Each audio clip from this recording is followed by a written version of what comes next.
Israel just attacked. Moments ago, Israel launched Operation Rising Lion, a targeted military operation to roll back the Iranian threat to Israel's very survival. This operation will continue for as many days as it takes to remove this threat.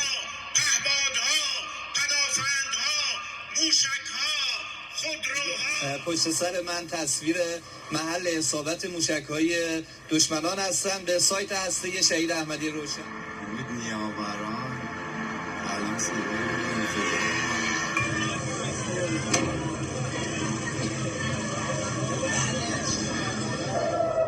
Wow.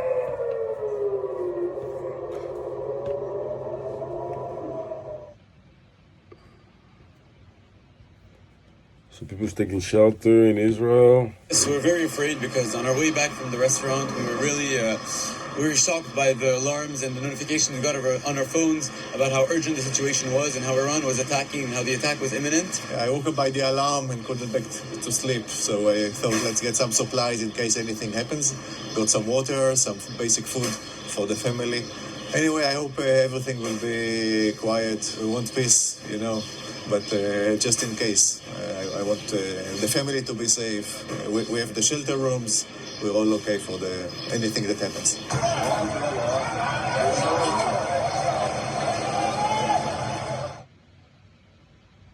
Okay. World War III, probably. Wow.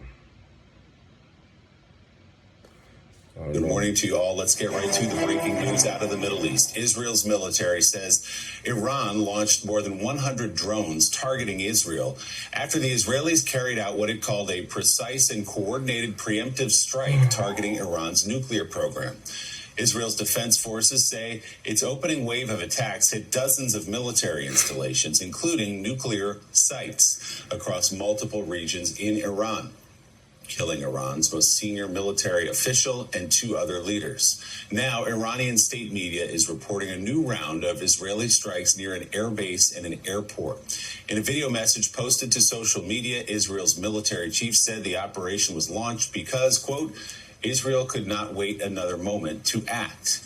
In Washington, Secretary of State Marco Rubio described Israel's strikes as unilateral, emphasizing the United States is not involved.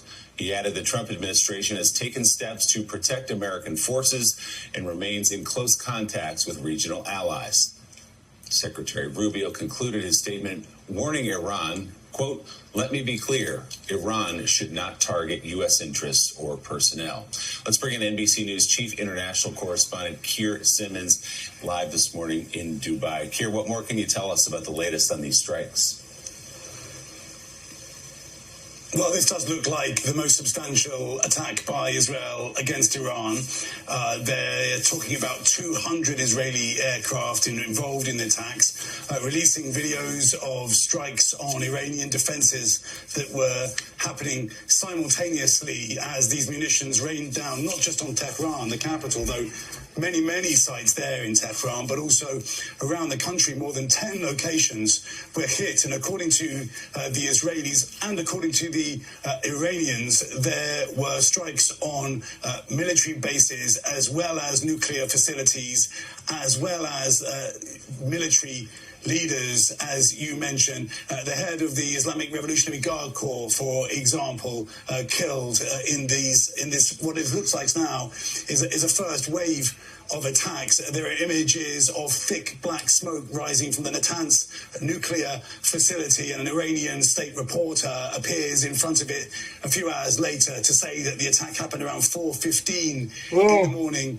Iranian time. Wow. There are images of really suburban locations, apartment buildings in flames at night and then still burning in the daytime. The Israelis are talking about this as a attack on the existential threat from Iran. So implicitly, not simply Iran's nuclear capability, but its entire infrastructure, its entire military infrastructure, its ability to threaten Israel, if you like. As you mentioned, we then got reports just in recent hours of around more than 100 UAVs, drones from Iran heading towards Israel. The Israelis say that they have stopped many of those. It's not clear how many might be still heading Israel's way. They do take some time to arrive there. And then the other aspect of this, of course, is that simply hours before this took place, President Trump was indicating that he still wanted the Iran nuclear issue to be addressed by diplomatic means, while indicating that the US was aware that this strike would take place. He all but urged Israel not to do this. There are going to be more attacks. That's quite clear. We're hearing, as you mentioned now, of another wave from Israel. Prime Minister Netanyahu being clear that this is part of an ongoing operation, not just an overnight one-off. And just to set the table a little bit, I guess, Willie, the question has always been, when this has been talked about, is whether Israel has the capability to take out, if you like, Iran's nuclear facilities, Iran's nuclear program comprehensively enough to stop it, or whether that would need the support of the US, particularly US munitions, and whether an attack like this would prompt Iran to, if you like, race towards nuclear capability. Those questions are all still out there as we look at these images of multiple places in Iran burning today. Keir, stay with us. I want to turn to David Ignatius as well. David, obviously this was a targeted attack on, as Keir says, the nuclear program. Top 2 nuclear scientists killed, Israel says, in these attacks, but also on the military leadership of the IRGC, the commander-in-chief, another top leader of the IRGC taken out in this strike as well. This is something that had been sort of signaled for the last couple of days, people talking about this and how the United States would handle it, distancing itself at least rhetorically, saying the United States had nothing to do with this. What do you take away from what we know so far about these strikes? So, Willie, what strikes me initially when we have such limited information is that this looks like a decapitation strike against Iran, similar to the decapitation of Hezbollah in Lebanon, where there's a deliberate attempt to target and assassinate the senior leadership. The top 3 military officials appear to have been killed. If you look at the photos and video that we have, you can see very precise targeting certain floors of buildings, but not the building as a whole had been hit, indicating very precise intelligence. There are also reports that Iran was using drones brought into Israel is using drones brought into Iran to be as precise as possible, not ballistic missile or aircraft strikes. The second thing that strikes me is that the United States position so far is not what I've ever seen in any conflict that involves Israel to this degree with Iran or other adversaries. The United States is standing back, is saying this is Israel's unilateral action, seems still interested in having a diplomatic meeting, Steve Witkoff meeting on Sunday in Oman with the Iranian foreign minister. So it does still seem as if President Trump hopes that he can pull from this conflict some kind of nuclear agreement with Iran. That seems increasingly less likely to me as the death toll rises. And a final point I'd make, so far in these early hours, the Iranian response has been fairly limited. Israel had hoped that its previous attacks had so destroyed Iran's base of air defense and ballistic missiles that its ability to retaliate would be limited. We may be watching that, and as we see 200 Israeli planes go in for what are described as 5 different waves of sorties over Tehran and other cities, it may be that the Iranian air defenses have in fact been compromised so severely by Israel that Israel can operate at will.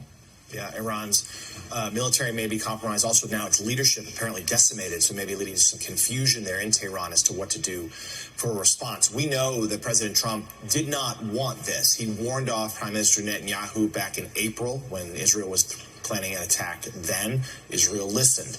He has in recent weeks still been pushing a diplomatic solution. We're told Prime Minister Netanyahu told President Trump when they had a call on Monday that an attack was possible. That's in part why the U.S. moved personnel out of the region in anticipation of a response. And that, as David just noted, the Secretary of State's statement made clear that this was Israel's decision. It was a unilateral move. And we just now have heard from President Trump for the first time. Last night, after the attack happened, he left the congressional picnic early at the White House, met with national security officials. He's just taken it to social just a couple moments ago. It is a very Iran-focused post. I'll read a little bit of it. I gave Iran chance after chance to make a deal. I told them in the strongest of words to just do it. But no matter how hard they tried, no matter how close they got, they just couldn't get it done. I told them that it would be much worse than they knew, anticipated, or were told. That the United States makes the best military equipment in the world, and Israel has a lot of it. Certain Iranian hardliners, he goes on to say, spoke bravely, but they didn't know what was about to happen.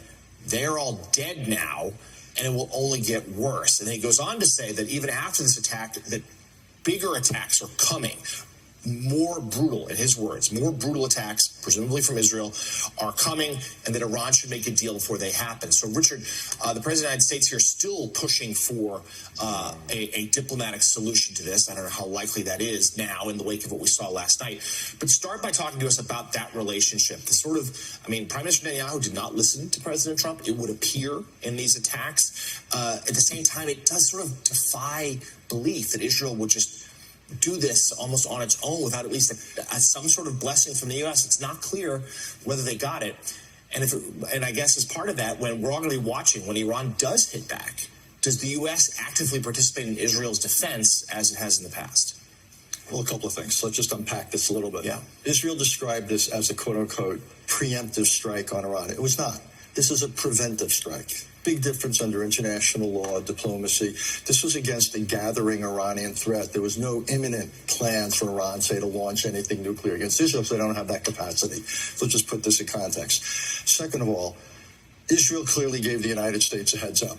And what seems to me, Jonathan, is the United States acquiesced. Look, I've been in government when we've given Israel red lights. I've been in government when we give Israel yellow lights or green lights. This was somewhere between a yellow and a green light, in the sense when the United States says we're going to withdraw our personnel from the region and so forth. There was no red light here. So again, Israel acted on its own, but the United States essentially said, if you want to do this, it's one way or another, we were saying it's okay by us if you do this. If President Trump wanted to have stopped this attack, he could have. It's that simple, given the importance of the U.S. relationship to Israel. The idea that now you could get diplomacy restarted, I think it's fanciful. I think what the Iranians are going to do in the short run is look at various types of retaliation. Drone thing is small. I think the most interesting thing is whether they go regional, whether they go against, for example, some of the Arab countries or something like that. I don't know. Whether they do terrorism. They've also got time on their side.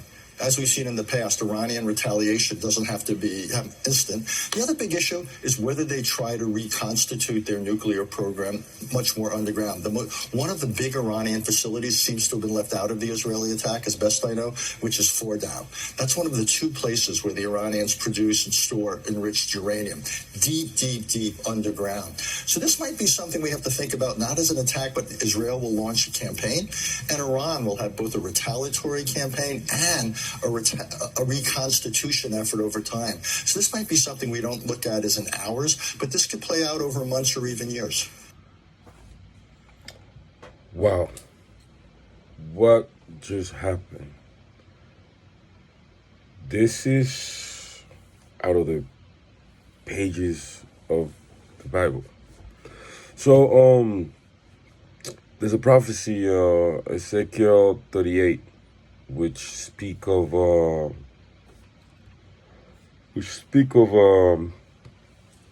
war, which is going to involve many nations. I have followed for a while what's going on, and this right here